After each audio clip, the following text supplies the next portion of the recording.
চলছে শীতের মরশুম, হিমেল হাওয়ায় রীতিমতো এখন বিপর্যস্ত বঙ্গবাসী। কিন্তু শীত মানে তো একটু ঘোরাফেরা। তবে আলিপুর চিড়িয়াখানা হোক কিংবা কলকাতার বিভিন্ন জায়গা, সেরকমই পাল্লা দিয়ে লোক কিন্তু আসে নদিয়ার বেথুয়াডৌরি অভয়ারণ্যতে।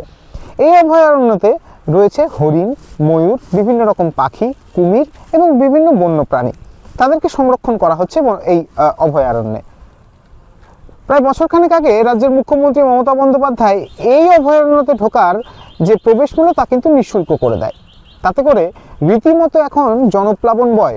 আর বিশেষ করে ছুটির দিনগুলোতে 3 ধরনের জায়গা থাকে না অভয়ারণ্যতে, 8 থেকে 80 সকলেই এই অভয়ারণ্যতে আসে এবং রীতিমতো তারা চেটে পুটে স্বাদ উপভোগ করে এই প্রকৃতির এবং তার সঙ্গে সঙ্গে বন্য প্রাণীদের সচক্ষে দেখার। তবে বন দপ্তর সূত্রে বা অভয়ারণ্য দপ্তর সূত্রে বিশেষ কিছু বিধিনিষেধ রয়েছে, যেরকম কোনো নেশাজাতীয় দ্রব্য নিয়ে ভেতরে প্রবেশ, তার সঙ্গে সঙ্গে কোনো মদ্যপ কিংবা নেশাগ্রস্ত অবস্থায় ভেতরে প্রবেশ সম্পূর্ণভাবে নিষিদ্ধ।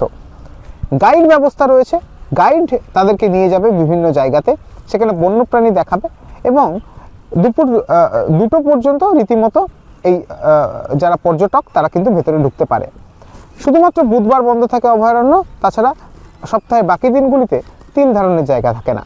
যদিও এই অভয়ারণ্যতে ঘুরতে এসে এখন রীতিমতো খুশি এলাকা তথা এলাকার পার্শ্ববর্তী সহ আপামর বঙ্গবাসী। আর নতুন ডেস্টিনেশন হিসাবে আবারও বাংলার মুকুটে নাম করে নিচ্ছে নদিয়ার বেথুয়াডৌরি অভয়ারণ্য।